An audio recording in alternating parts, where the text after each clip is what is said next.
Buen día a todos. Me sumo al agradecimiento de que se hayan sumado también a pocos días de las fiestas y que tengan, digamos, la energía y el compromiso de una capacitación a fin de este año tan extraño que hemos vivido todos. Así que buenísimo y celebro que estén todos acá. Bueno, yo les voy a contar un poco sobre el sistema, obviamente, de la ciudad de Buenos Aires. Ustedes, en el momento que necesiten comentar algo, preguntar algo, opinar algo, no tengan ningún problema en hacerlo de la manera que se sientan más cómodos, o por el chat, que a lo mejor yo no necesariamente lo estoy leyendo todo el tiempo, pero háganlo, o se desmutean estas palabras que hemos inventado castellanizadas en el momento que lo necesiten y lo consideren oportuno. Yo ahora voy a poner una presentación, ustedes por favor avísenme si la ven, denme un minuto. Ahí estamos. Ok, ¿me hacen así, si se ve? Se ve perfecto, María Gracia. Bien, genial. Bueno, la capacitación, como decía Majo, hoy la voy a brindar yo, pero sin embargo, igualmente me gustaría que al final el equipo de Logdai, quien tenga las ganas de hacer algún comentario o sumar cualquier sugerencia o opinión, obviamente se presentará cada uno de ellos. Nosotros somos un equipo pequeño, pero muy comprometido y muy unido, así que cada uno se presentará y hará el comentario que considere pertinente, ¿sí? Bueno, nosotros entonces hoy vamos a hacer, justamente vamos a conocer el sistema de acceso a la información pública del Gobierno de la Ciudad de Buenos Aires, que es el área que me compete a mí como titular del órgano garante. Espérenme que voy a ir avanzando. Esperen que se me avanzó demasiado. Ahí está. Bueno, cuando pensamos cuál es el contenido del derecho de acceso a la información pública, tenemos que pensar que, como dijo Majo, es un derecho constitucional, es un derecho humano, y es un derecho que permite y está sumamente vinculado a lo que tiene que ver con la libertad de expresión, ¿sí? De hecho, cuando se lo considera y se lo reconoce y se lo define como un derecho humano, es cuando la Corte Interamericana de Derechos Humanos lo menciona y lo relaciona justamente y lo define en vinculación con la libertad de expresión.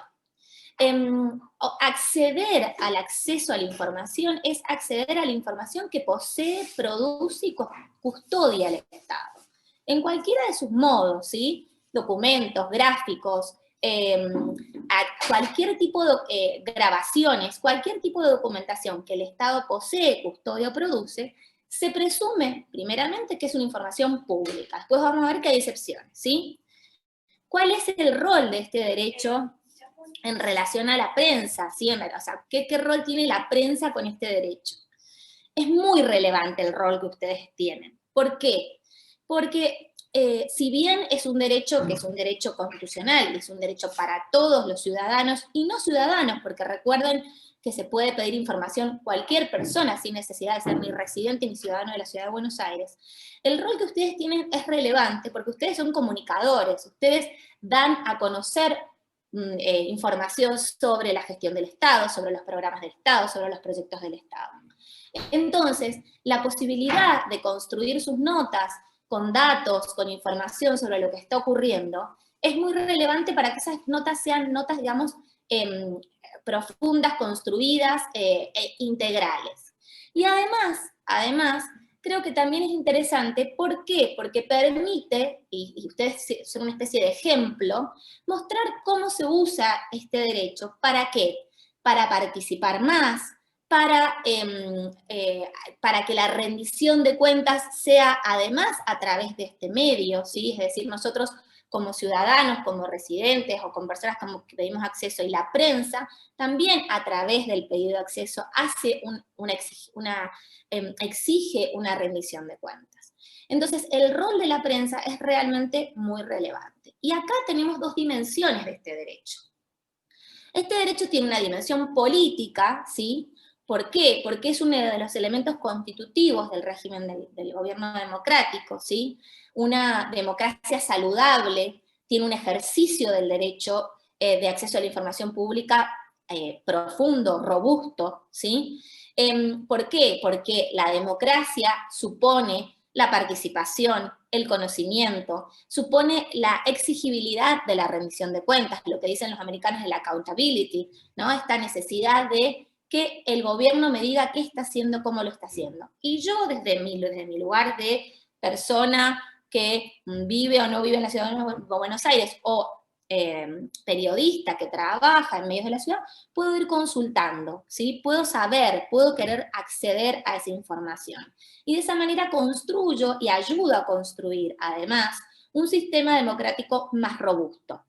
Y la dimensión instrumental es muy relevante, porque ¿qué pasa? El derecho de acceso a la información siempre se lo ha considerado un derecho de nicho, ¿sí? Es decir, lo ejercen algunos pocos, ¿sí? Los que conocen que existe, los que tienen acceso a la posibilidad de la conectividad, pero este derecho, además de ser un derecho en sí mismo, por ejemplo, para la prensa, para construir y redactar sus notas, para pedir una rendición de cuentas, también permite la posibilidad de ejercer otros derechos. Por eso se le llama derecho instrumental o derecho clave o derecho llave. ¿Por qué? Si yo tengo información, yo voy a poder ejercer mucho mejor mis derechos de salud, de vivienda, de acceso de sexuales y reproductivos, de acceso a otro tipo de derechos que también son derechos constitucionales y derechos fundamentales, y a veces la falta de información me impide ejercer cabalmente esos derechos. Entonces, el derecho de acceso a la información es un derecho constitucional, humano en sí mismo, porque yo puedo simplemente querer ejercerlo como tal, para producir información, para producir conocimiento científico, para producir notas, para tener simplemente una noción de lo que ocurre, o también para ejercer otros derechos que también son fundamentales, y este derecho sirve de instrumento, de llave, de clave, para poder ejercer esos derechos. Entonces tiene esta doble faceta muy relevante. Nosotros desde el organismo trabajamos todo el tiempo, somos un organismo pequeño, pero trabajamos todo el tiempo en esta idea de que este derecho no puede ser solo un derecho de nicho. Y nosotros tratamos de que sea un derecho, porque todos lo pueden acceder, pero no todos tienen el ejercicio, la conciencia de ejercerlo. Entonces, estamos elaborando programas y proyectos en llegar a grupos más vulnerables, más desaventajados, en permitir esta idea de que yo puedo preguntarle al Estado sobre su información o la información que tiene o custodia. Y ustedes ahí nuevamente tienen este rol relevante. ¿Relevante en qué sentido? No solo para ustedes, para ejercer cabalmente, integralmente y producir notas con datos, sino también para dar como una especie de ejemplo de cómo se puede ejercer este derecho al resto de la ciudadanía. Entonces, no les voy a decir a ustedes el rol que tienen, pero se los comento, porque ya lo saben, pero lo comentamos. Es decir, la prensa central, y ustedes lo saben, digamos. Ustedes son el watchdog, como dicen los americanos, los sajones, es decir, de custodiar las instituciones democráticas, esta cosa de el accountability, de te estoy mirando, quiero que hagas las cosas bien, ¿sí? Rendime las cuentas correctamente. También son aquellos que a través de los medios pueden fijar la agenda, ¿sí? La agenda pública, las temáticas que por ahí son las que preocupan o interesan a la comunidad, y la prensa puede ayudar a ponerlas, a visibilizarlas, a darles una mirada que a lo mejor de temas que están más ocultos o más rezagados. Y obviamente el gatekeeper, que es facilitar la expresión de múltiples visiones y perspectivas. Porque la idea de que la prensa pueda manifestar todas esas miradas y que pueda visibilizarlas, hacerlas más masivas, ¿no?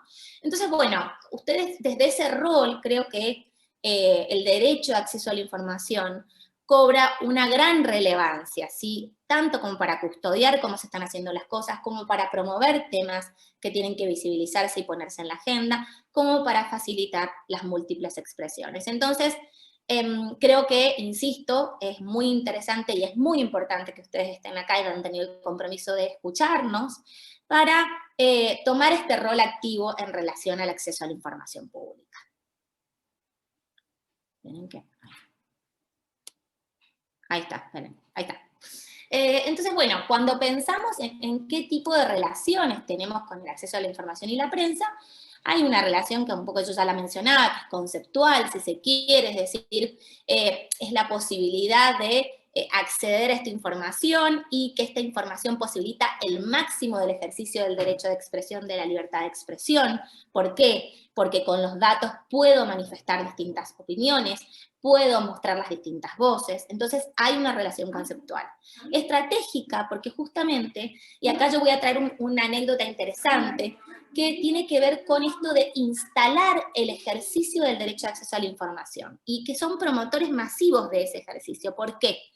Nosotros el año pasado, el año pasado, y tuvimos una experiencia muy interesante gracias a la Embajada Británica, la Embajada del Reino Unido, y tuvimos la posibilidad de conocer cómo trabajaba, digamos, la Agencia de Acceso a la Información en el Reino Unido.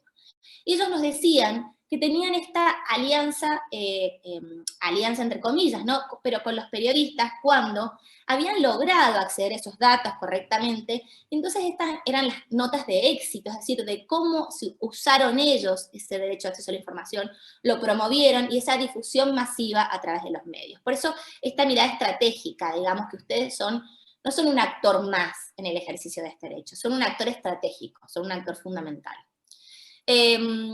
Funcional, bueno, porque justamente, como decíamos, mejora la posibilidad de estar informado con datos, con información real que contiene el Estado, porque la cobertura de la información y de los datos públicos permite ser más completa.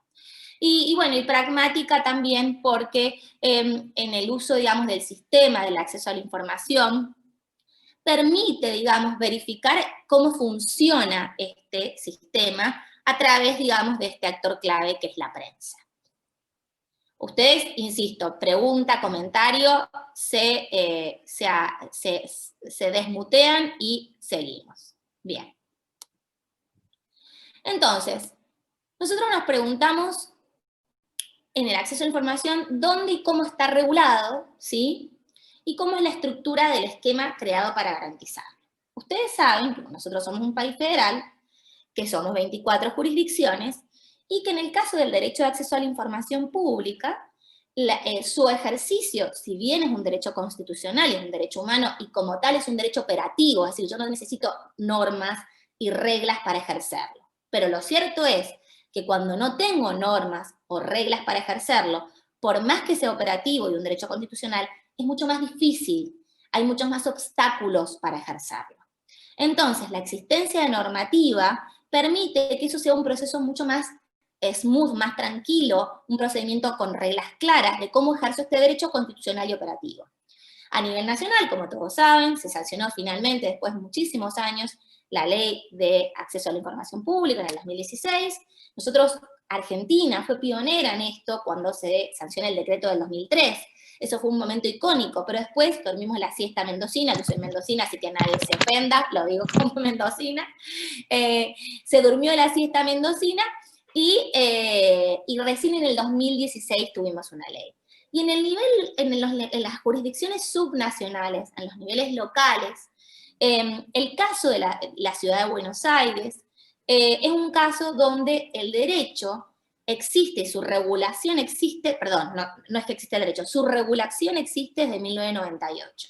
Es decir, el acceso a la información pública ya estaba regulado en 1998. Tenemos una cultura de que ese derecho puede ejercerse, es operativo y está regulado. Sin embargo, obviamente, cuando se regula en 1998, su regulación era sumamente minimalista, porque tenía que ver con cómo estaba el estado del arte y el estado de desarrollo de ese mismo derecho en ese momento. Entonces, era una ley muy cortita, como les decía, simple, minimalista, sin alguno de los estándares regionales e internacionales que se fueron desarrollando a lo largo de los años y que la legislatura y el gobierno de la Ciudad de Buenos Aires toma en el 2000. Hay un ruidito ahí de que no sé de quién es, que se escucha un ruido raro. Fíjense si están todos ahí. Raúl, tenés el micrófono abierto, no sé si es que querés hacer alguna pregunta, si no lo apagamos momentáneamente. Ahí lo apagué. Ahí está. Si Raúl quiere hacer una pregunta, puede encenderlo. Dale.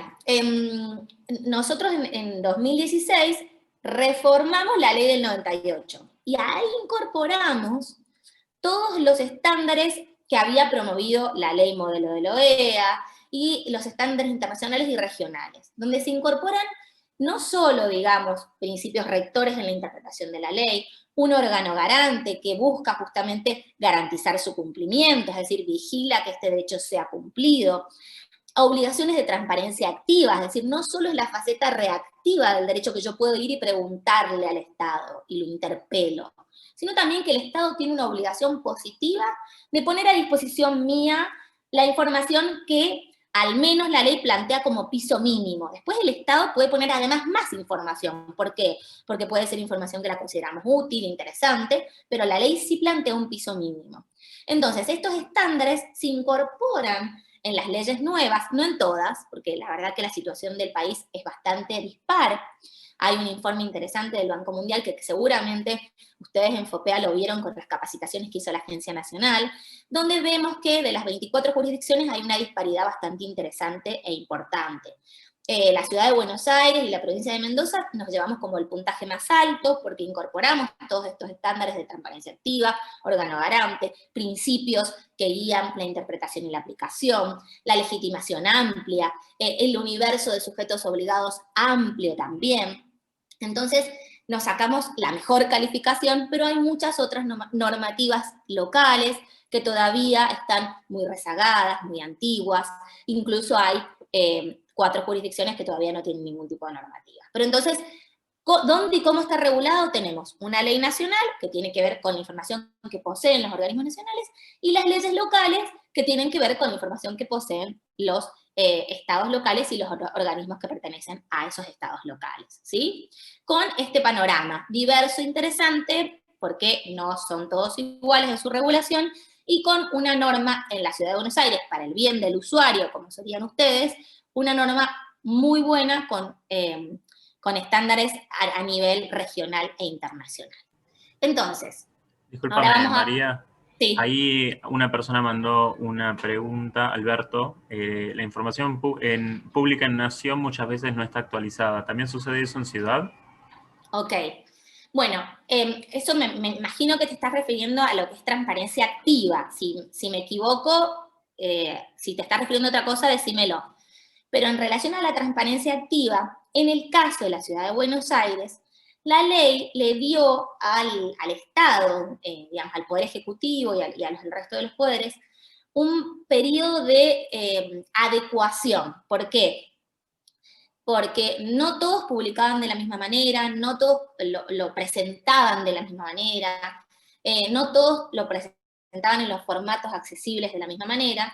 Entonces, la ley le dio al Estado, hasta el enero del 2020, la posibilidad de adecuarse y hacer todo un plan de trabajo para uniformar la forma de presentar, los formatos, el modo de acceso, y en eso se trabajó desde el 2016 hasta enero del 2020, en diferentes meses de trabajo, la autoridad de aplicación, que no somos nosotros, pero nosotros ahora te voy a contar bien cómo es la estructura, y en general hemos logrado que la información esté y esté actualizada. No voy a decir que es verdad, durante la pandemia han habido algunas dificultades, ¿sí? Pero en general vos tenés la posibilidad de acceder, por ejemplo, todo lo que tiene que ver con la información básica y la que exige la ley, todo eso está accesible. Y después se ha trabajado, sobre todo en épocas de pandemia, en temas específicos, por ejemplo, como COVID, donde hay una página específica sobre todo información sobre COVID. A veces puede ocurrir esto, digamos, de que haga algo que esté desactualizado. ¿Cómo se corrige esto? ¿Sí? Obviamente que hay una revisión propia de que hay que tener el dato visible, actualizado y el que exige la ley. También puede ocurrir que desde el usuario, desde un periodista o desde una persona, vaya a buscar la información y observe que no está actualizada y puede hacer un reclamo en relación a la transparencia activa, es decir, reclamar ante nosotros y decir, la información de tal tema, no sé, les tiro alguno, que sea presupuesto, no está actualizado y debería estarlo, entonces ese reclamo va derecho a nosotros, al órgano garante, y nosotros lo que tenemos que hacer es garantizar que esa información esté subida y esté actualizada, si no lo estuviera.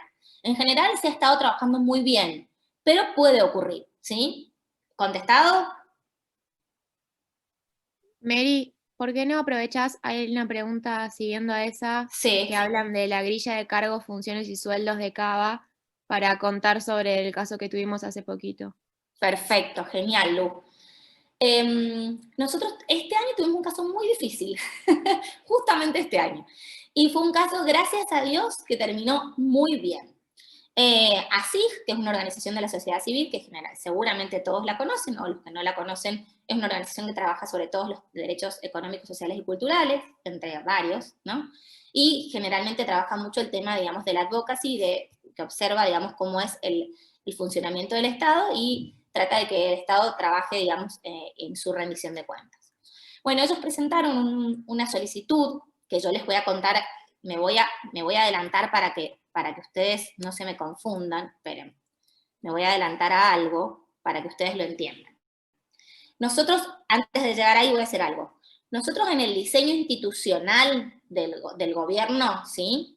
La ley plantea esto que están viendo acá, una autoridad de aplicación por poder y un órgano garante por poder, ¿sí? Entonces, cuando vos me haces la pregunta, generás la solicitud, primero, ¿qué pasa? Hay una primera instancia, como dice ahí, recibe y tramita los pedidos de acceso a la información pública, ¿sí? Además del diseño de las políticas públicas que mencionaba anteriormente sobre transparencia activa.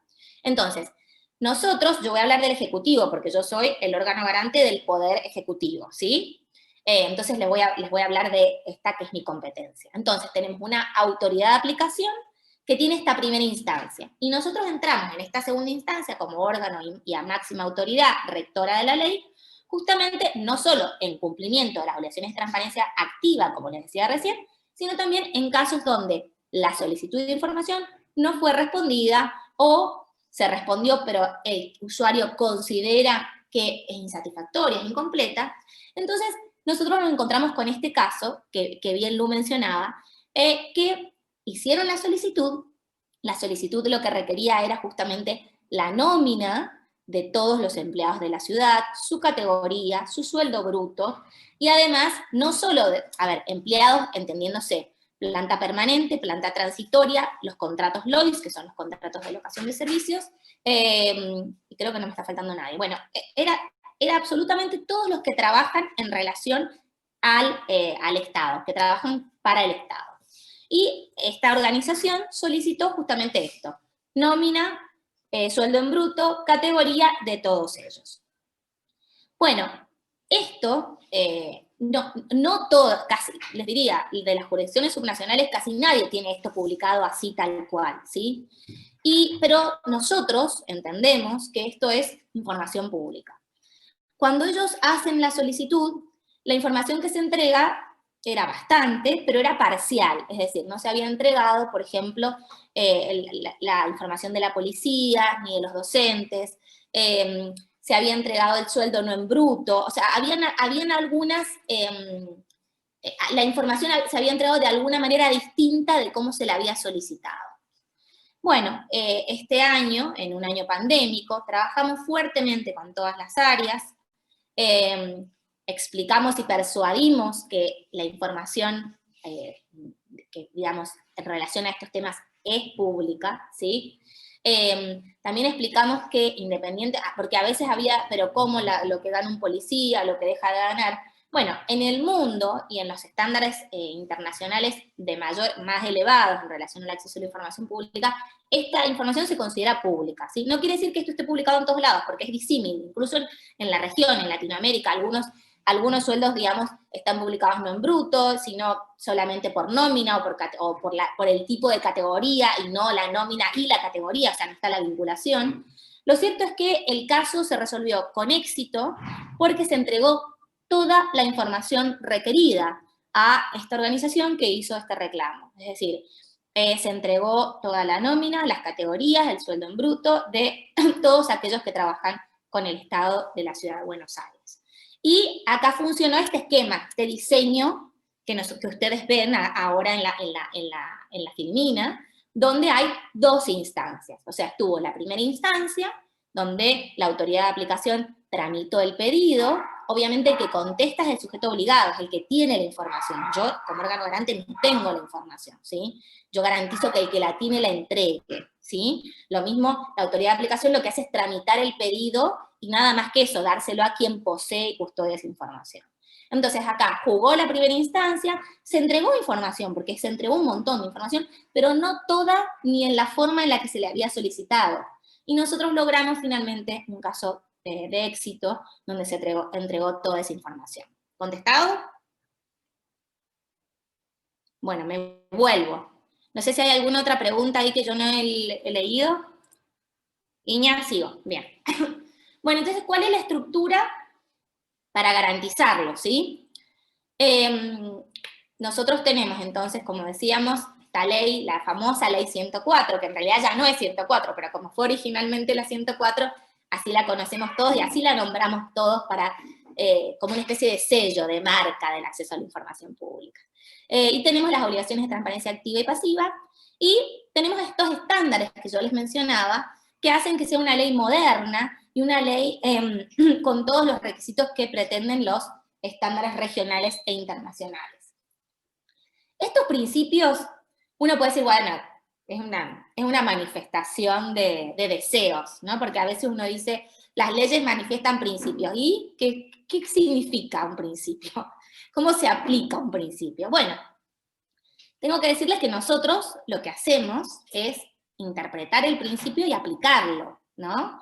Y tratar de interpretar el caso a la luz de estos principios y aplicarlo, ¿sí? Nosotros tenemos en nuestra página una sección que se llama Doctrina, donde ahí ponemos y subimos todas las resoluciones más interesantes que hemos tenido y que hemos emitido, y donde también manifestamos cómo interpretamos y aplicamos estos principios. Entonces, cuando decimos máxima premura, justamente habla de plazos rápidos y expeditos, es decir, los plazos que plantea la ley de 104 son plazos muy cortos, no son plazos largos, ¿sí? Eso es, digamos, son plazos rápidos y expeditos. Presunción de publicidad y accesibilidad, lo que yo les decía anteriormente. Esa información que tiene el Estado se presume pública, ¿sí? Después están las excepciones, pero se presume pública. Informalismo, es decir, yo puedo formular la pregunta como a mí me parece, sin tener que pensarlo o preguntarle a un amigo abogado, che, ¿y esto cómo lo tendría que preguntar? No, yo pregunto, trato de hacer una pregunta, digamos, razonable y coherente para que se comprenda, pero con ningún tipo de formalidad, ¿sí? Al lado del informalismo, les quiero decir que nosotros, la ley, y en general las leyes con estos estándares, no requieren ninguna motivación de interés legítimo de por qué pregunto, ni para qué pregunto. Yo pregunto porque esa información es pública y quiero saber por qué o para qué. La ley no permite, digamos, que desde el Estado se pregunte por qué y para qué, ¿sí? O sea, no tiene que estar fundada esta pregunta. No discriminación, todos podemos preguntar, incluso como yo les decía, no sé, un peruano de Perú está interesado con algo que está pasando en la ciudad de Buenos Aires, puede mandar perfectamente una solicitud, ¿sí? Eficiencia, completitud. Nosotros trabajamos mucho en la completitud, ¿por qué? Porque al tener este sistema de doble instancia, nos permite que a veces algo que está contestado, no es que el Estado no contestó, contestó y contestó bastante bien, pero a veces hay formas de mejorar o perfeccionar esa respuesta. En ese sentido, el criterio de completitud, nosotros somos bastante pesados con eso y tratamos justamente de que esas respuestas sean claras, coherentes, completas e integrales. Disociación tiene que ver justamente con que puede haber una excepción, por ejemplo, de datos personales, donde hay realmente datos que hay que proteger. Las excepciones existen y hay que usarlas y hay que aplicarlas en forma restrictiva, porque solo son para lo que se plantean. Pero hay información que claramente no es pública. Pero puede ser que ese documento que contenga esa información pueda disociarse lo que no es público de lo que se debe proteger. Entonces se utiliza esta herramienta. Transparencia, formatos abiertos, porque yo por ahí como periodista, como investigador, quiero trabajar esa información, necesito trabajarla. Alcance limitado de las excepciones tiene que ver con esto que les decía, ahora vamos a ir a ellas. Indubio pro petitor, como nos gusta el latín, a los que hacemos las leyes, a los que hacen las leyes, es a favor del administrado. Es decir, cuando yo tenga que interpretar algo, siempre tengo que interpretar primero a favor del administrado, ¿sí? y la buena fe que se exige de ambas partes, no solo del Estado y la administración, sino también de aquel que pregunta. Es muy importante la buena fe en ambas partes, y la gratuidad. Esto es muy importante. ¿Por qué? Porque permite que el acceso a la información pública sea ejercido en plazos cortos, rápidos, expeditos y gratis. Es decir, yo al Poder Judicial no implica costos que a la administración no me los van a cargar, ¿sí?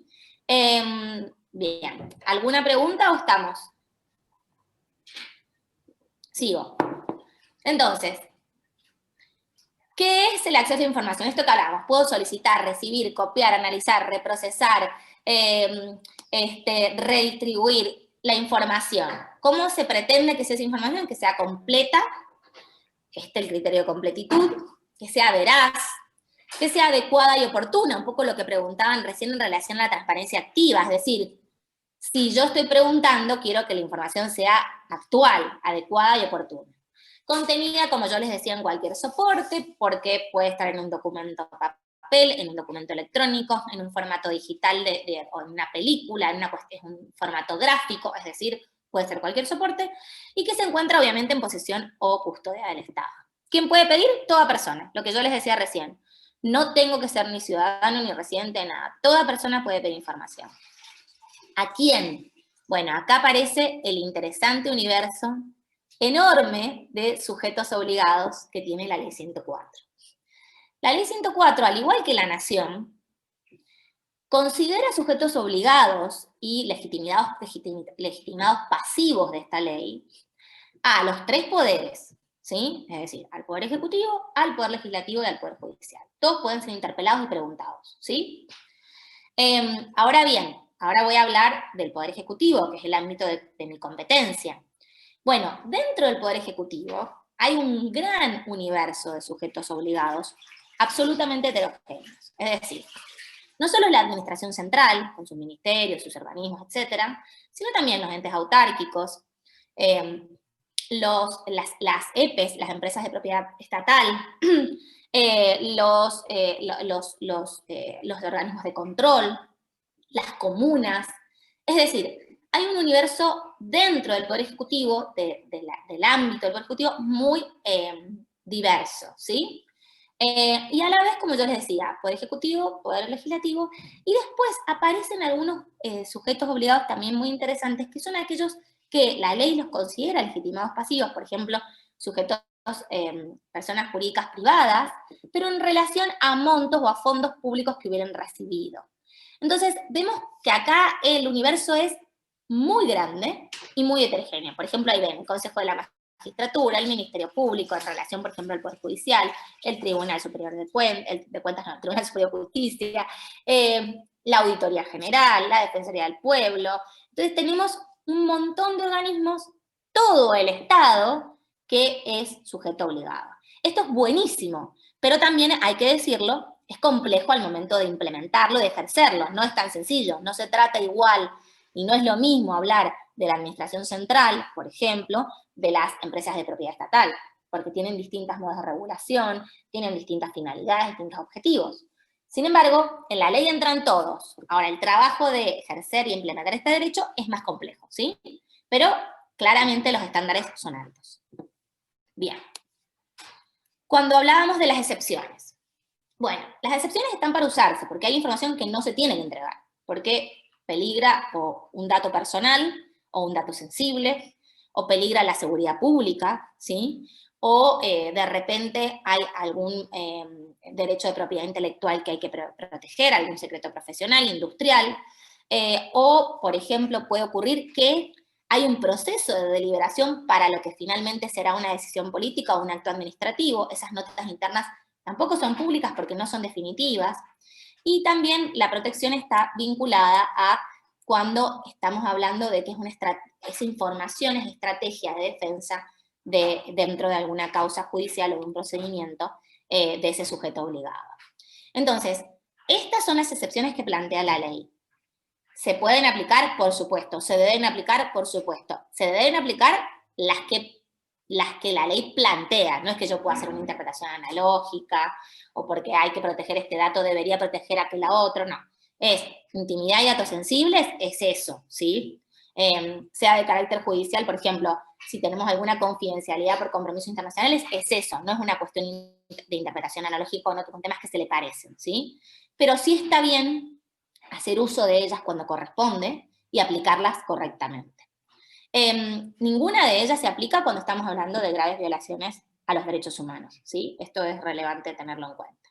Y también es importante saber que, seguramente está más adelante, pero se los menciono ahora, que cuando yo sujeto obligado no voy a contestar porque considero que se me aplica una excepción, tengo que fundarla, o sea, no puedo simplemente decir artículo 6, excepción inciso B.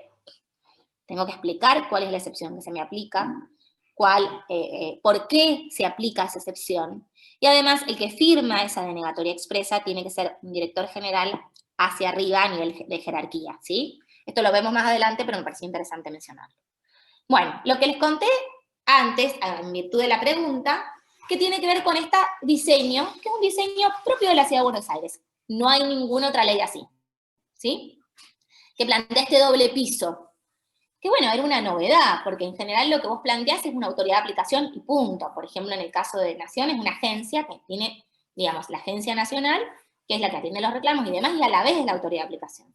Este doble piso, la verdad que era una novedad, y al correr del tiempo y de la aplicación de la ley y su implementación, creo que ha sido un acierto. Por ejemplo, el caso de ASI, creo que ahí muestra, digamos, esta posibilidad de traccionar en esa última instancia lo que faltó, por ejemplo, en una primera instancia, cuando a lo mejor en otros casos y en otras jurisdicciones me tengo que ir directamente al Poder Judicial, ¿sí? Acá van a ver que el Ejecutivo tiene su autoridad de aplicación, tiene su órgano garante, que somos nosotros, el Legislativo tiene su autoridad de aplicación, nombró a su órgano garante el año, principios de este año, ya no me acuerdo, pero no, finales del año pasado. Y el Poder Judicial, que es más complejo en su idiosincrasia, tiene las autoridades de aplicación por cada uno de los organismos que se consideran autónomos, es decir, el Tribunal Superior de Justicia, el Ministerio Público de la Defensa, el Ministerio Público Tutelar, etcétera, son 5, pero todavía no nombran el órgano garante, porque tienen esta complejidad de que tienen que nombrar un solo órgano entre todos los que se consideran autónomos, independientes, y que les cuesta entender cómo van a generar esta dinámica. Pero lo cierto es que ese órgano garante todavía no se nombra, y bueno, está en deuda con la implementación integral de la ley. Sin embargo, hay que decirlo, las autoridades de aplicación del Poder Judicial han venido trabajando muy bien en sus áreas, cada uno de ellos, y lo cierto es que vuelvo a lo mismo que decía con los sujetos obligados y su heterogeneidad. La ley planteó una gran expansión del derecho, muy ambiciosa. Lo que pasa es que al momento de la implementación es complejo, es decir, no es lo mismo hablar del Poder Judicial con su idiosincrasia y sus características que hablar del Ejecutivo o hablar del Legislativo. El que está acostumbrado desde siempre a ser interpelado es el Ejecutivo. Ninguno de los otros dos poderes está acostumbrado a ello, ¿sí? Entonces es un cambio de paradigma, es un cambio de cultura, y es también ver cómo incorporarse a este paradigma del acceso y la transparencia. Entonces la ley como que lo tira a la pelota, y después al momento de la implementación los poderes tienen que hacerse cargo de ello, ¿sí? Nosotros entonces, como vemos, tenemos las dos facetas, la activa y la reactiva, en el sentido de que tenemos que resolver los reclamos en relación a la faceta activa y la reactiva. En la reactiva somos la segunda instancia, en la activa viene de derecho el reclamo a nosotros, porque si a este se están cumpliendo alguna de las obligaciones de transparencia activa que ya plantea la ley. Interpretamos y aplicamos la ley y definimos cómo se aplican estos principios que mencionaba anteriormente, es decir, qué entendemos, somos la última palabra en la esfera administrativa sobre qué entendemos por la ley y cómo ella se aplica. Y obviamente elaboramos el informe de rendición de cuentas nuestro, anual, que está subido a la página, donde contamos qué estamos haciendo, cómo lo estamos haciendo y cómo nos proyectamos hacia el año siguiente. Bien. ¿Alguna pregunta?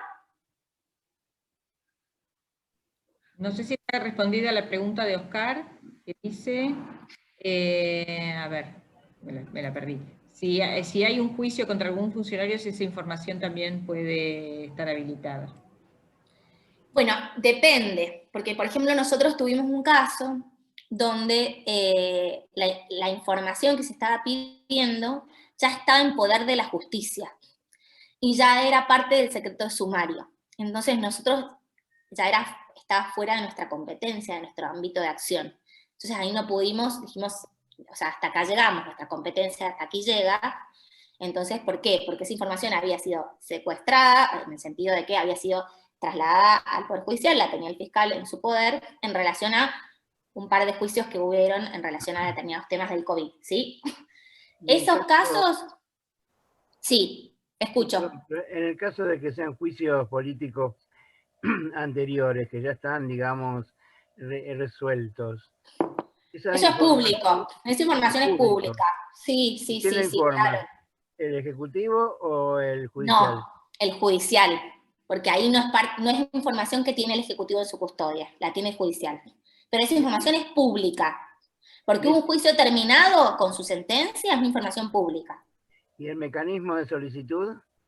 Mira, ahí, bueno, vuelvo a lo mismo, el Poder Judicial tiene sus características, pero ahí lo que deberías hacer es preguntar a hacer la solicitud de acceso al Tribunal Superior de Justicia, que es el que administra la información de los tribunales, ¿sí? Porque vos tenés el Ministerio Público de Defensa, el tutelar, el Consejo de la Magistratura, pero en relación a esa información, el que posee y custodia esa información es el Tribunal Superior de Justicia. Entonces las solicitudes tienen que ser al Tribunal Superior de Justicia.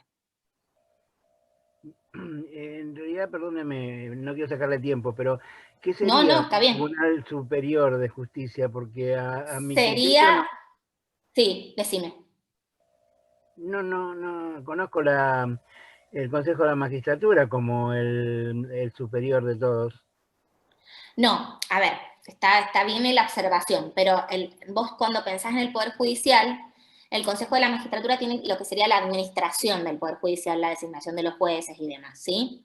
Pero los jefes, por decirte, el jefe máximo de todos los tribunales es lo que es el Tribunal Superior de Justicia, es como por decirte la Corte Suprema de la Nación de los tribunales nacionales, ¿sí? Y de toda la justicia, ¿se entiende? Entonces, esa información, a ver, yo no soy el Poder Judicial, pero lo que te digo, de lo que yo sé como abogada, yo te diría que esa información te conviene solicitarla en el jefe de los tribunales de toda la ciudad de Buenos Aires, que es el Tribunal Superior de Justicia.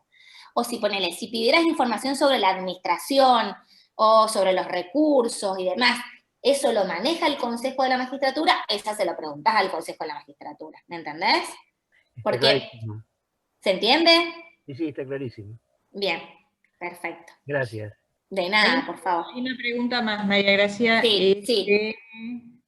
A ver qué se da de pantalla. Yo de paso me tomo un mate, ahí está. De Alberto Mier Torre, y espero que no nos estemos adelantando a cosas que vas a explicar más adelante. No importa, dale.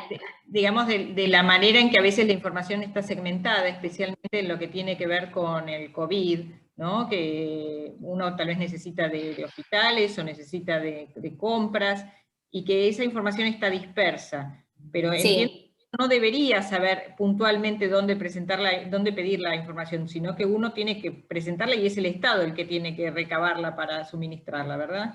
Totalmente, es decir, la carga de que quién tiene que contestar es del Estado. El que va y pregunta no tiene por qué saber si esto lo tiene salud, lo tiene la Dirección General de Limpieza o el no sé qué. No, yo pregunto, puedo sugerir, decir, a ver, nos ha pasado que se pregunta, suponete, al Ministerio de Salud. Bueno, y a lo mejor parte de la pregunta la tiene el Ministerio de Salud, la respuesta, pero otra parte no. Esa carga de determinar quién posee, quién custodia la información, no es del que pregunta, ¿sí? No es del usuario, es responsabilidad del Estado. De hecho, a veces lo que se hace es, esto lo hace la autoridad de aplicación, porque sería la primera instancia, ¿sí?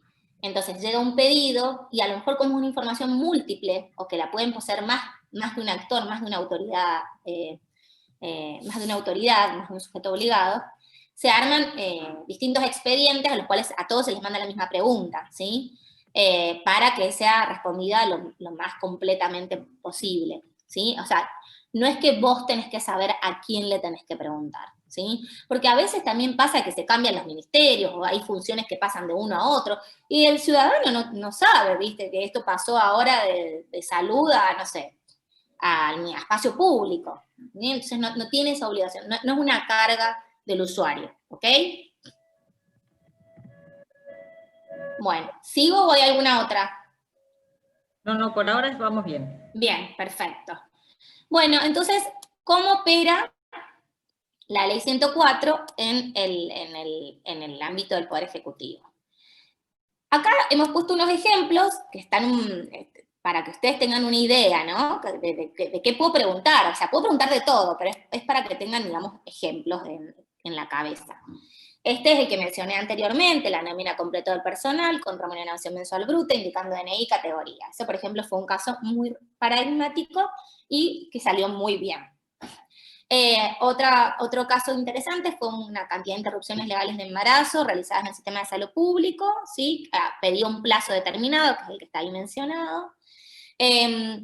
Después se preguntó, por ejemplo, la cantidad de dispositivos públicos de atención ambulatoria para el tratamiento del consumo problemático.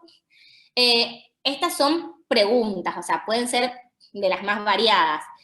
Hubo un caso divertido, que no llegó a nosotros, sino que funcionó en primera instancia, sobre el registro público y sobre los nombres de las personas. Les digo porque es una nota de color, creo que lo hizo Romy Coleman, digamos, de La Nación, y nada, consiguió, era interesante ver cómo había usado la información para hacer una nota de color. Pero bueno, digo, la información que puedo preguntar es de la más variada, ¿sí? Estos son ejemplos que traemos a la luz para ustedes, para ejemplificar las preguntas que puedo formular. Cuando yo les decía lo del informalismo, es importante también, puede ocurrir que la pregunta está formulada y no es clara para el que tiene que responder, ¿sí? Es decir, o es tan amplia que es confusa. Entonces, lo que a veces nosotros solicitamos en la etapa del reclamo es como una aclaración de qué es lo que quiere preguntar, ¿sí? Porque mientras yo más claro tengo la pregunta, mejor se puede dar la respuesta, ¿ok? Bien. ¿Cómo ingreso una solicitud? Acuérdense que esto, tenemos la instancia de solicitud y la instancia del reclamo. Bueno, lo puedo hacer por escrito, si no tengo conectividad, si soy un grupo más vulnerable, tengo la posibilidad de presentarlo por escrito en las mesas de entrada que plantea la ley 104 y sus decretos reglamentarios. Si no, puedo hacerlo vía la web, ¿sí? Que voy directamente ahí donde está mencionada, ingreso la solicitud y hago la pregunta que quiero formular, ¿sí? Esperen que... ¿Qué tiene que tener esta pregunta? O sea, ¿qué no puede dejar de contener? ¿Sí?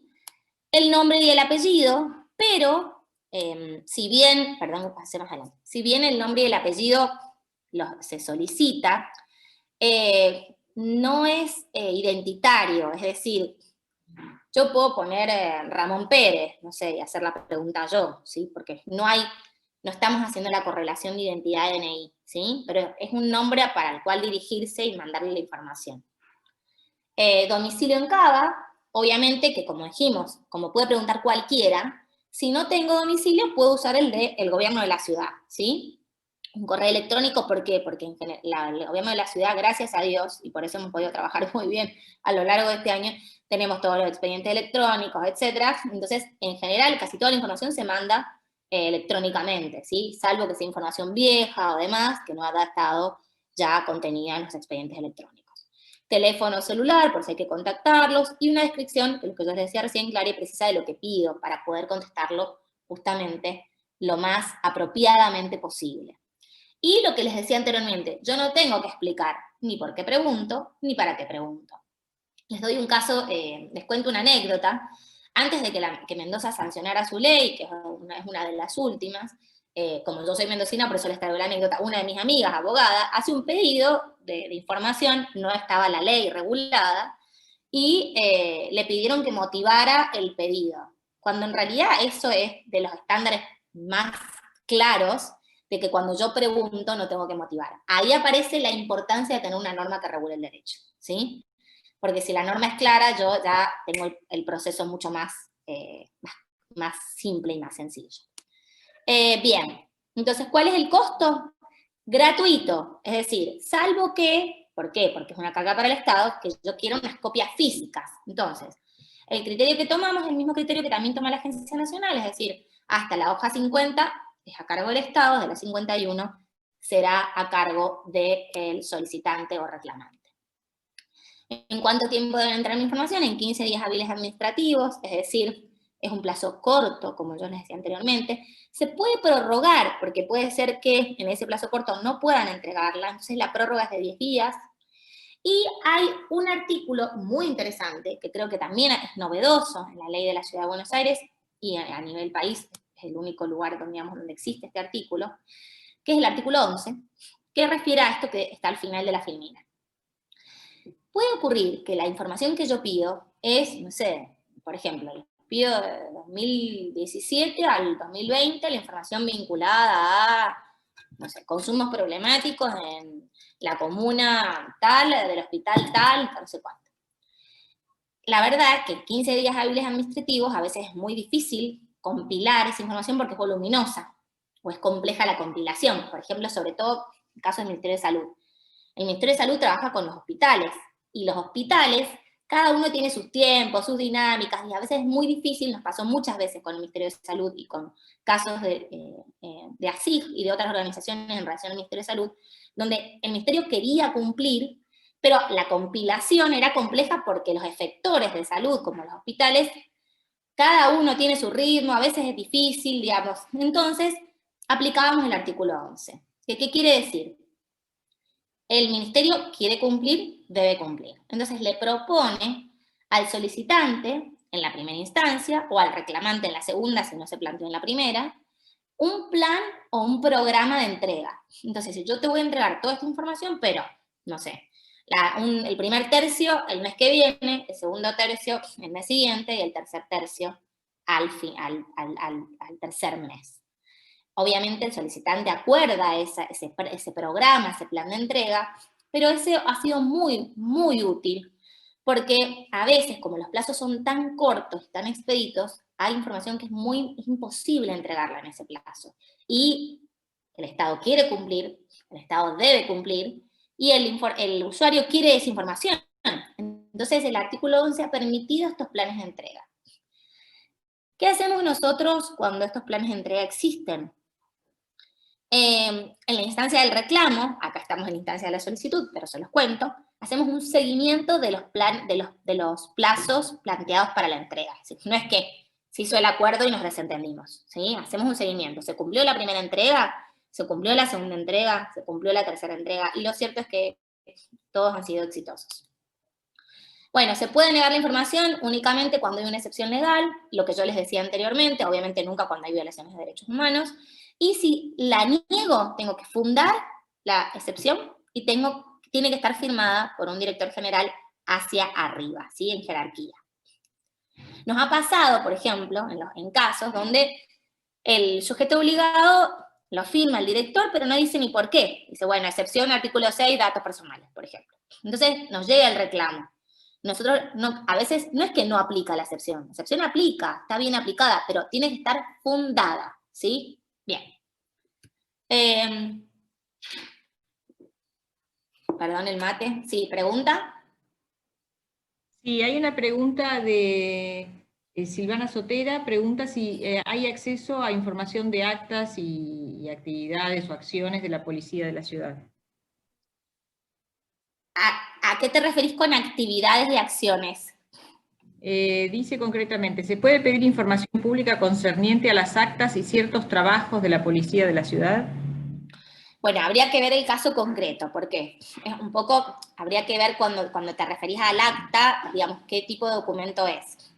Si es un documento y un acto administrativo final, en principio sí. Hay que ver si son parte de un proceso, digamos, que tiene todas las protecciones de lo que es un proceso judicial o el inicio de una investigación, o si también son actas preparatorias de actos administrativos finales, ¿sí? Tendríamos que ver el caso concreto específico, ¿me entendés?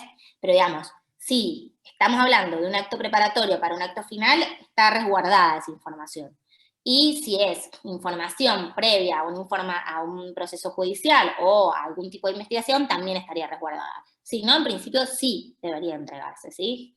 También, Sí. Mary, si querés mencionar el caso donde podría haber un riesgo a la seguridad pública dependiendo de qué tipo de actividad quiera conocerse. La presento. Lucía trabaja conmigo, dale Lu, anda, go for it. No, perdón, estaba contestando la pregunta por el chat, pero bueno. No, dale. Puede suceder que algún tipo de actividad que realice la policía esté protegida por la excepción de seguridad pública, porque tenga que ver, por ejemplo, con los recorridos de patrullaje. Eso puede poner en peligro la actividad misma de protección ciudadana que tiene la policía, ¿sí? Se da a conocer exactamente cuál es el recorrido que hace, en qué horario y por qué calles la policía. Entonces ahí puede jugar ese tipo de excepción. Y creo que está acá en este línea. Sí, nosotros acá, como bien dice Luz, tuvimos un caso muy interesante, que eran un montón de preguntas de los vecinos de Flores sobre la policía. Y en principio, como que, digamos, desde la policía, desde el Ministerio de Justicia y Seguridad, como que se habían amparado en casi todo en la excepción. Ahí nosotros hicimos como un acto de discriminación en el sentido de ver dónde aplicaba la excepción y dónde no. Un caso muy gráfico, como menciona Lu, era esto, o sea, yo no te puedo decir cuál es el recorrido de patrullaje que hace la policía, porque estoy justamente dando a conocer algo que le estoy avivando a la que quiere robar o a quien quiere, digamos, hacer un acto delictivo. Entonces, en algunos casos, la seguridad pública aplica esto justamente de la excepción. Entonces, por ejemplo, en ese caso, no sé, preguntaban, por ejemplo, cuántos chalecos se compraron. Eso es información pública. O a quién se le compró. ¿Cuántos autos hay en tal lado? Bueno, eso es información pública. Pero había otra información donde es muy importante proteger la seguridad pública. Y ahí estarías dando a conocer justamente una estrategia que vulneraría la seguridad. A mención de lo que decía Lu, acá tenemos algunos casos donde hemos interpretado, digamos, el derecho de acceso a la información. Por ejemplo, en general las excepciones que nosotros hemos aplicado ha sido vinculada a datos personales, a datos sensibles, a intimidad de las personas, a la seguridad pública, ¿sí? Y hemos hecho justamente el test del daño, el test del interés público, para ver, digamos, en cada caso, por eso también te planteaba, hay que conocer el caso, ¿sí? Hay que analizar, digamos, si esa información la alcanza la excepción y cómo se aplica. Por ejemplo, en muchos casos donde era muy claro que era un dato personal o un dato sensible, nosotros aplicábamos la excepción directa, o sea, reconocíamos la aplicación que había alegado el sujeto obligado directamente. En algunos casos donde había una situación no tan clara, por ejemplo, le pedíamos la intervención a la autoridad de aplicación de la 1845, ¿sí? Que es el Centro de Datos Personales de la Defensoría, para que emitieran un dictamen al respecto. Y entonces nos avalábamos para ver qué consideraban ellos como autoridad de aplicación de la ley de datos personales. Y también lo que sí hemos ido planteando en nuestros propios casos es que no es lo mismo que yo pida información vinculada a la intimidad, a la privacidad de un hombre, digamos, corriente a un funcionario. Nosotros sabemos todos que a mayor exposición pública, mayor publicidad de la privacidad y la intimidad. Esto nosotros lo tenemos claramente dicho en nuestros casos. Y volvemos a lo mismo. Si puedo disociar, si puedo anonimizar, si puedo hacer eso, hay información que tal vez puedo entregar y la otra la puedo resguardar. Y en caso vinculado a lo que mencionaban de la policía y el Ministerio de Justicia y Seguridad y demás, está esta forma de ver si yo estoy, digamos, si yo divulgo esa información, tengo que tener claro que si genero un daño mayor, digamos, daño mayor a la seguridad pública, tengo que observar, digamos, que esa información tiene que ser resguardada. O si es más importante el interés público, es decir, de la diseminación de esa información, que el resguardo, bueno, ahí hago ese test también, ¿sí? O puedo hacer una entrega parcial o observar qué es lo que se puede entregar y qué es lo que no. Pero es importante tener claro esto, sobre todo con organismos más complejos como la policía que maneja temas de seguridad, ¿sí? ¿Avanzo o hay alguna otra pregunta ahí por ahí al respecto? No, creo que está bien. Bien, Lo que nos perfecto. queda solo 25 minutos. Ah, uy, me apuro, me apuro. Bien, ¿cómo me debe entregar la información solicitada de manera eficiente y menos costosa? Esto es importante saberlo. La ley dice en el estado en que se encuentra. Es decir, si yo vengo y digo, mira, quiero esta información con la variable género, de género, de etario, clase social, no sé, ¿no? Y el sujeto obligado la tiene producida de otra manera, no tiene la obligación de entregarla como el usuario la pide. El Estado la entrega como la tiene. Ahora, esto no quiere decir que si yo soy el INDEC y tengo que armar estadística, lo puedo decir después, no tengo la estadística tal cosa, porque es una obligación legal de mis funciones, ¿sí? De las obligaciones propias que a mí me competen. O el Ministerio, no sé, de Espacios Públicos. Hay información que la tiene que tener producida y no puede decir, no, esta no la tengo, ¿sí? Pero la que tiene producida y la que tiene que tener la obligación legal de producirla, la entrega en el estado en que la tenga, ¿sí? No puede hacerlo a gusto y piacere de quien la solicita. Bien, ¿qué pasa si no tengo la información requerida? Bueno, tengo la posibilidad de ir directo a la vía judicial y hacer un amparo, ¿sí? En el foro administrativo y contencioso, o pueden venir al órgano garante. Pueden volver a ir a la vía judicial después de la resolución del órgano garante, porque tal vez fue emitida la resolución y no están de acuerdo, o hubo un incumplimiento finalmente de la resolución del órgano garante. Entonces pueden ir a la vía judicial. Lo interesante del órgano garante es lo que yo les decía antes. Nosotros tenemos plazos cortos expeditos y gratuitos, ¿sí? No pasa lo mismo con el Poder Judicial. ¿Qué es este órgano garante, que es un órgano fuera de nivel, bajo la órbita de la Vicejefatura de Gobierno? Es un órgano especializado. Si nosotros trabajamos estos temas, todo el equipo desde hace mucho, trabajamos en temas de transparencia, de acceso, tenemos autonomía técnica, es decir, lo que el órgano garante decide no puede ser revisado por nadie de la administración. Lo puede revisar el Poder Judicial, pero no la administración, porque si nosotros permitiéramos que se interpusiera un recurso jerárquico, a nosotros nos revisaría el vicejefe de gobierno y rompemos la inteligencia de la independencia del organismo, ¿sí? Tenemos la última palabra en la esfera administrativa, las decisiones son vinculantes y no estamos facultados para imponer sanciones por incumplimiento porque la ley no lo prevé de esa manera. Lo mismo a nivel nacional, es la misma situación de la Ciudad de Buenos Aires que la Agencia Nacional. ¿Cómo puedo interponer mi reclamo, presentar mi reclamo dentro de los 15 días hábiles administrativos desde que se notificó la respuesta o desde que se venció el plazo para la misma? ¿Tengo algún costo? Ninguno. ¿Cómo lo hago? De la misma manera que la solicitud, es decir, por las mesas de entrada físicas o en nuestra página web vía online, ¿sí? ¿Qué tiene que tener? Nombre y apellido, lo que les mencionaba anteriormente. Puedo ser Juan Pérez y soy yo, pero es un nombre y un apellido, un domicilio que puede ser el de Cava o no, un correo electrónico, un teléfono celular. ¿A quién le hice la pregunta? Es decir, ¿y quién estaría incumpliendo en la respuesta? ¿Qué fue lo que pedí en esa solicitud? Y si puedo acompañar, digamos, esa solicitud y su respuesta, genial. Si no lo hacen, generalmente lo hacemos nosotros. Pero si lo hacen, genial, porque es más completo. No hay ninguna formalidad ni nada por el estilo. ¿Qué pasa con las resoluciones? Nosotros resolvemos en 20 días hábiles administrativos, ¿sí?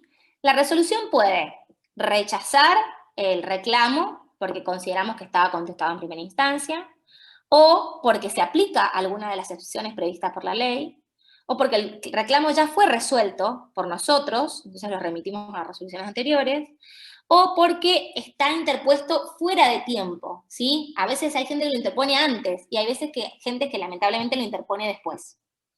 O aceptamos el reclamo y de bien abstracto. ¿Qué quiere decir que de bien abstracto? Quiere decir que nosotros logramos que en esta segunda instancia el sujeto obligado entregara toda la información requerida. Nuestro objetivo es eso, lograr que en la esfera administrativa se resuelva, se entregue la información y el usuario quede conforme. Es decir, mientras más abstractos tengamos, más felices somos. Pero también puede ser que no logremos eso Entonces ahí hacemos un orden de entrega de la información solicitada que tiene 10 días hábiles administrativos para entregarla, ¿sí? Si el sujeto no cumple en esos 10 días hábiles, que puede ocurrir, nosotros lo que sacamos es lo que se llama una resolución de incumplimiento, es decir, le damos a conocer a su superior jerárquico que ha incumplido las obligaciones de la ley 104. También puede ser que nuestra resolución sea una resolución que acepta el acuerdo de las partes. ¿Por qué? Porque aplicamos el artículo 11, ese que yo les mencionaba antes.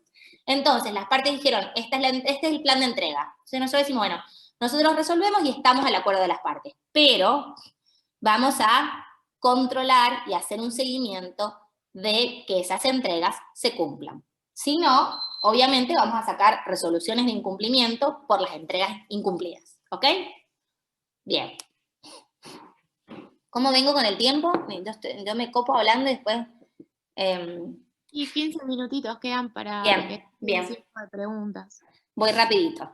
Esto simplemente, ya se los mencioné, el acuerdo de entrega, les voy a mencionar dos cosas interesantes.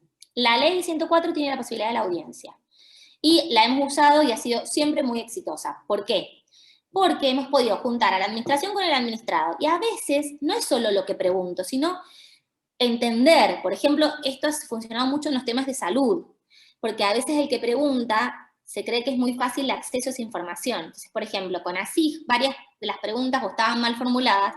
Entonces, la gente de salud te explicaba, mira, esto lo maneja la dirección tal y necesitamos este tiempo, este hospital tiene esta información cargada de esta manera y este de otra. Entonces, esas audiencias han sido para que haya un mejor entendimiento y un acercamiento entre la administración y el administrado.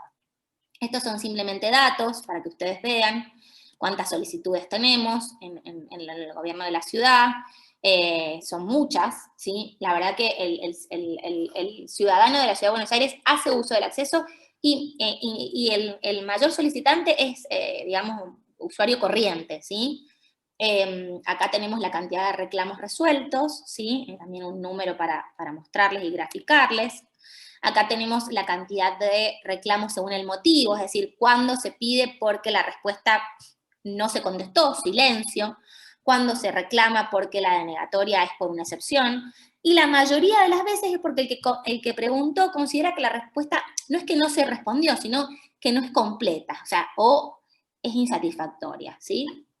Y después tenemos, obviamente, los porcentajes según la categoría de la resolución, y ahí tenemos lo que yo les mencionaba anteriormente, que tiene que ver con abstracto, que logramos que entrara la información en la segunda instancia, o las otras que yo mencionaba con anterioridad. Por suerte, como les decía, celebramos que la mayor cantidad de las resoluciones sean abstractas porque logramos la entrega de la información en la segunda instancia. Bien.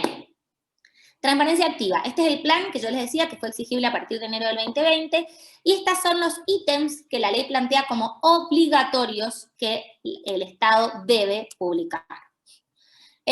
¿Cómo debe estar esta información publicada? Y bueno, en una página web de una manera clara y estructurada, entendible, completa, actualizada, en formatos abiertos y reutilizables. Esto para que tengan una idea de cómo es nuestra página. Acá tenemos estadísticas generales para que ustedes observen a quién se pide, qué tipo de información se solicita, cuáles son los casos de incumplimiento. Hay un buscador de resolución para que ustedes puedan leerlas, conocerlas. Después tenemos, esperen que hice lío. Ahí está. Acá tenemos también todo lo que tiene que ver con el acceso a data que nosotros producimos, que son los reclamos, y que son estos criterios de interpretación de cómo hemos interpretado la ley en cada uno de los casos. Y por último, creo que terminé, ahí estoy, y voy a dejar tiempo para las preguntas. Disculpen si estuvo muy lora, pero bueno, yo me entusiasmo. Así que si alguien tiene alguna otra pregunta de las que, o se formuló alguna otra en el chat, estoy disponible para lo que quieran preguntar. Incluso les invitamos a que enciendan el micrófono si lo quieren. Exacto. Se van perdiendo las preguntas también en el chat porque se van sucediendo los comentarios. En algún momento, antes de esta charla, hablamos de la participación de los periodistas en los pedidos que se hacen, ¿no? Y es una participación muy baja respecto del público en general. ¿Querés compartirnos esa cifra, María Gracia? Iñaki, te doy la palabra. Así hablan todos un poquito.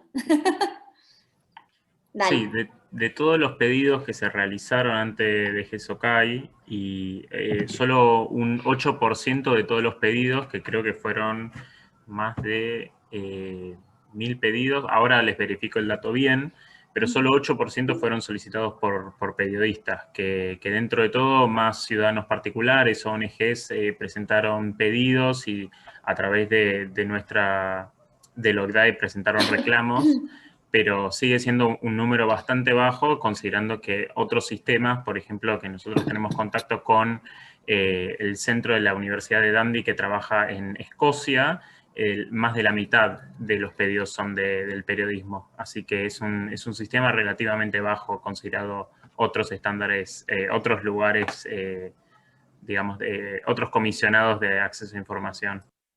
Sí, Lo cual los invitamos a preguntar. Claro, esto puede significar diferentes cosas, entiendo, ¿no? Esto es para el equipo de OCDAI. Puede significar que a veces el periodista recurre directamente al funcionario del área. Claro.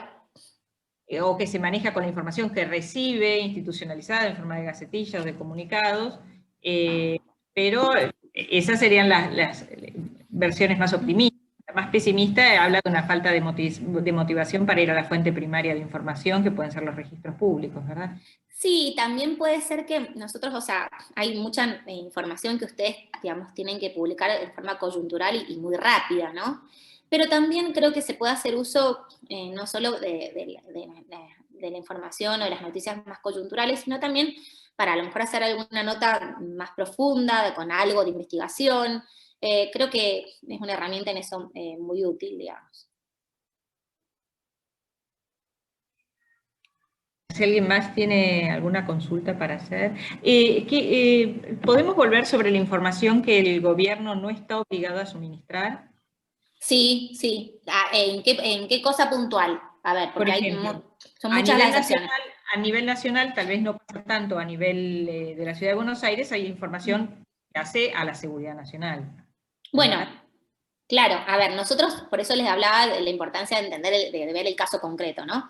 Pero a ver, la excepción de seguridad pública también existe a nivel ciudad, ¿no? Es decir, o les doy un ejemplo, hubo un caso, por ejemplo, vinculado a los subterráneos, ¿sí?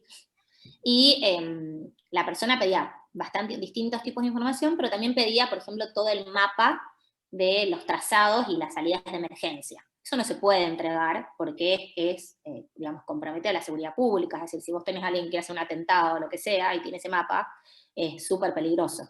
Entonces, digo, las excepciones están contenidas en el artículo 6, están vinculadas a datos sensibles, intimidad, a seguridad pública, a estrategia judicial del sujeto obligado, a acuerdos de confidencialidad, a propiedad intelectual, secreto profesional, comercial, creo, hay varias más, digo, y actos preparatorios, que no son actos administrativos finales.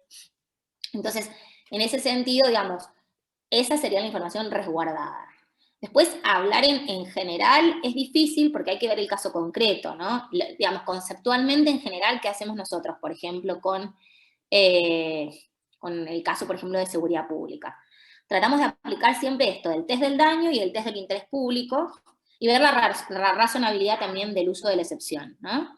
Entonces, por ejemplo, el tema de los sueldos de los policías, se alegaba la excepción de seguridad pública. Y la verdad que ahí nosotros consideramos, por el test del interés público y demás, que esa era información pública. Hay otra información pública, hay otra información de la policía que sí se tiene que resguardar, ¿no? Pero eso sí era información pública. Lo que pasaba a nivel nacional es que, digamos, uno no tiene obligación de saber qué información puede o no puedes o no debería suministrar el Estado, entonces uno puede suministrarla, es el Estado el que debe decir en todo caso por qué motivo esa información no se entrega, ¿verdad?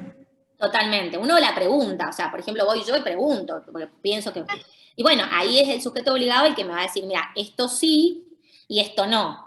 Después, el que pregunta también puede decir, para mí esta excepción no aplica, y reclamar ante nosotros. Entonces nosotros ahí hacemos una revisión de eso, ¿no? Muchas veces hemos dicho, la excepción aplica, y muchas veces hemos dicho, la excepción no aplica, ¿sí? Una cosa que nos explicaban es que si una persona solicita información que el Estado no debería entregar por una cuestión de seguridad, pero se vence el plazo de respuesta, está obligado de todas maneras el Estado a suministrar una información que no debería suministrar. No sé si esto pasa en el gobierno de la ciudad. No, en la ciudad de Buenos Aires no. Si está resguardada por una excepción, está resguardada. Otra cosa es cuando vos decís información reservada, y ponele, y decís, es una información reservada por 5 años. Bueno, pasaron los 5 años, ya está, no es más información reservada, ¿sí? Pero si la información está protegida, está protegida. Perfecto, acá aclara Iñaki que es el 1% de los 900 pedidos de información que se hacen en el ámbito de la Ciudad de Buenos Aires, solamente el 1% es realizada por periodistas. Obviamente, los periodistas también somos una comunidad pequeña dentro de una comunidad mayor, pero se supone que somos los más interesados a veces en solicitar información en la administración pública. Ahí Alberto pregunta, ahí Iñaki les compartió el informe para que lo chusmen, todo lo que quieran, nos encantaría que lo miren. Alberto dice, sí, tal cual, mi pregunta no pudo responderse, ¿puedo saber cuánto se gastó por COVID-19 en Ciudad durante 2020? Te hago una pregunta, Alberto, vos hiciste una solicitud y no te contestaron. No, creo que es una pregunta hipotética. Ok, bien. Si es una pregunta hipotética vos haces una pregunta, ¿sí? Suponete que no te responden, tenés ese plazo que yo te decía de 15 días hábiles administrativos para presentar tu reclamo ante nosotros, ¿sí? Es decir, yo pregunto cuánto se gastó y no te contestan, ¿sí? O, a ver, puede ocurrir que si esa información está publicada activamente, te manden el link, acá está todo, ¿sí? Pero, o que no, sí, vamos al escenario negativo, no te contestaron, vos haces el reclamo ante nosotros desde el momento en que se vence el plazo para la contestación o desde el momento en que se te notifica la respuesta. Y nosotros ahí resolvemos en 20 días hábiles. En general, todo lo del COVID se está manejando de que te reenvían la información publicada en las páginas web de transparencia activa. Pero puedes hacer una pregunta que no esté comprendida en esa información. Entonces, necesitas que te la contesten puntualmente. Perdón, y la pregunta es, gasto total, puede ser que tarden unos meses en hacer el cálculo y tener toda la información sistematizada, porque ahora la están haciendo mes por mes para poder actualizar la página web, pero puede suceder que para hacer la estadística y sistematizarlo necesiten un tiempo. Está muy bien lo que menciona Lu, porque nos ha pasado un montón de veces, que, por ejemplo, con temas del mapa del delito y demás, que ellos tienen que limpiar la información de las distintas comisarías y demás. Por ejemplo, el CELS es un reclamante frecuente con nosotros, entonces la información que pide muchas veces no se le puede entregar en el momento, porque es información estadística que tiene que limpiarse y tiene que, digamos, procesarse. Entonces, muchas veces en esos casos hemos hecho el acuerdo del artículo 11 y el Ministerio ha pactado con el reclamante la entrega de esa información. Pero está muy bien lo que señala Lu, porque hay información que a veces es estadística y necesitas procesarla, limpiarla para después entregarla, ¿sí? Porque si la diseminas así, pueden haber errores. Ahí me pregunta Silvina, ¿y podemos saber cuál es la excepción? Porque eso no llega cuando te la niegan. Sí, Silvina, vos, a ver, si a vos te niegan la información, te tienen que decir por qué y en base a qué excepción. De hecho, si no lo hacen, podés reclamar ante nosotros. Y a lo mejor la excepción está bien puesta, pero no está fundada. Es decir, yo cuando te digo esta información, no te la niego, es lo que decimos, llamamos denegatoria expresa. Es decir, yo te la deniego expresamente porque me amparo en una excepción. Pero quien la requiere tiene el derecho a saber cuál es la excepción y cómo está fundada. ¿Ok? Hola. Sí, Silvina. Gracias. Sí, yo te preguntaba porque, bueno, yo soy periodista, accedí a 3 veces a pedido de información pública del gobierno de la ciudad y en 2 ocasiones se me denegó diciendo que no era acceso a la información pública, no constituía para la ley 104 y en realidad lo hice no en calidad solo de periodista, sino de la Comuna 14, porque represento a unos vecinos, y eran por infracciones que había en los locales en los cuales interviene la policía y la AGC. Sí. La AGC cumple en mandar la información, pero las actas que labra la policía donde se le vuelve a, por ejemplo, habilitar o hacer ciertas cuestiones, nosotros los vecinos no las podemos ver y nos dicen que no constituyen un pedido de información pública. Y ahí nunca te fundamentaron por qué. No, o sea, simplemente no, eso. Yo no sabía Bien. que podía volver a seguir insistiendo, digamos, con el tema. Sí, porque vos lo que podés hacer ahí es hacer el reclamo. A lo mejor después nosotros te decimos, es verdad, es información reservada, pero lo que sí le vamos a exigir a ese sujeto obligado es que fundamente por qué, y nosotros vamos a analizar esa fundamentación. ¿Se entiende? Perfecto. Y ahora, aunque esté vencido el plazo, se puede pedir, No, lo que podés hacer es una cosa, que nosotros lo hemos hecho con casos extemporáneos, digamos, donde es que vuelvas a hacer la solicitud y que si te vuelve a pasar lo mismo, venís a nosotros. Total, los plazos no son tan largos. Entonces, haces la solicitud, si te vuelve a ocurrir lo mismo, venís al órgano garante. Perfecto, perfecto. Muchas gracias. De nada. Bueno, quiero recordarles que el video de esta capacitación va a estar subido al canal de FOPEA en YouTube, probablemente también en el sitio de FOPEA. Yo antes les comuniqué la dirección, lo voy a volver a tipear acá. com/user/FOPEA TV.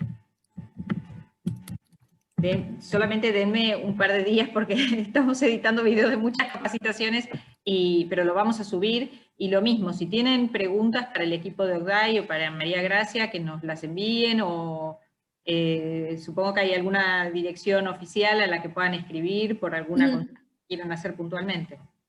Pueden escribir, a ver, Iña, vos le pongamos la dirección, la del OCDAI de buenosaires.gov.ar, así la tienen por cualquier cosa.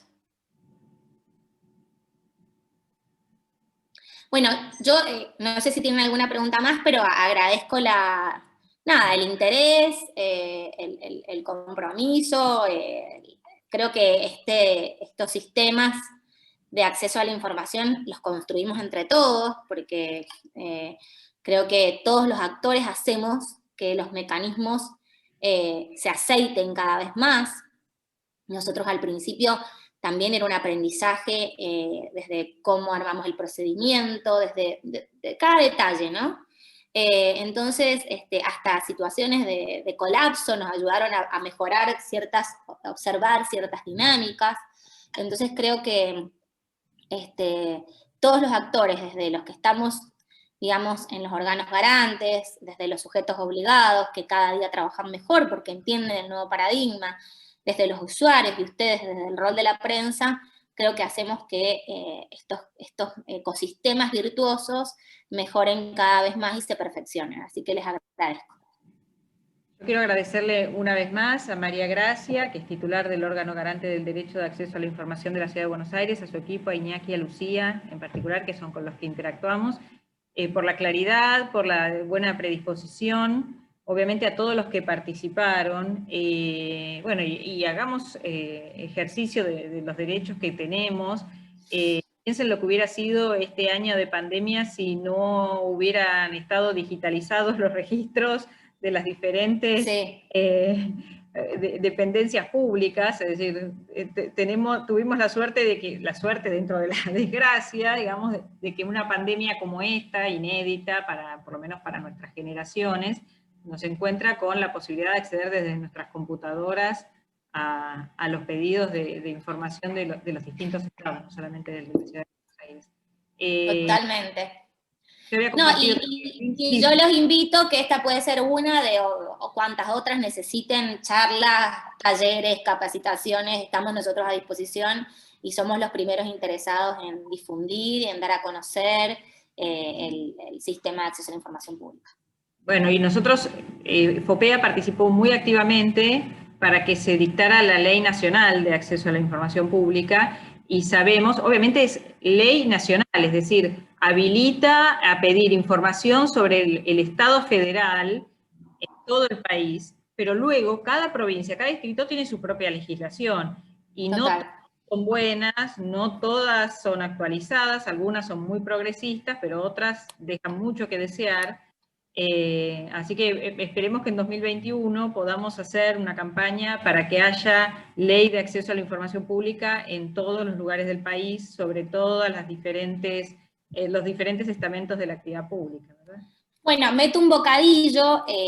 vieron que nosotros nos postulamos a la vicepresidencia del Consejo Federal para la Transparencia, que es un consejo creado por la Ley Nacional de Acceso a la Información Pública. Hoy estamos a cargo de la vicepresidencia hace 2 días, 3 días, una semana más o menos, ¿no? La verdad que uno de los incentivos que tenemos es tratar justamente de mejorar las normativas existentes dentro de nuestras posibilidades. Por supuesto hay variables políticas y coyunturales en cada jurisdicción, pero a mejorar aquellas normativas que están muy rezagadas y tratar de ir fomentando y persuadiendo el desarrollo de aquellos que no tienen ningún tipo de norma. Así que en lo que puedan ayudar ustedes a nosotros y nosotros a ustedes en eso, que podemos hacer un gran equipo ahí, creo, porque creo que es muy relevante. Perfecto. Bueno, los que participaron van a recibir un certificado de participación. Algo que estuve poniendo en el chat es que no podemos entregar certificados si ingresaron con una marca de celular o con un apodo. Lamentablemente tenían que ingresar con el nombre real. Aquellos que lo hayan hecho recibirán el certificado correspondiente. Bueno, muchísimas gracias nuevamente. Que tengan un feliz fin de año y un 2021 que sea mejor que este. No se necesita... Sí. Un año sea mejor que este, pero bueno, esperemos que así. Esperemos. Bueno, felices fiestas para todos y un mejor 2021 que este 2020 que nos deja.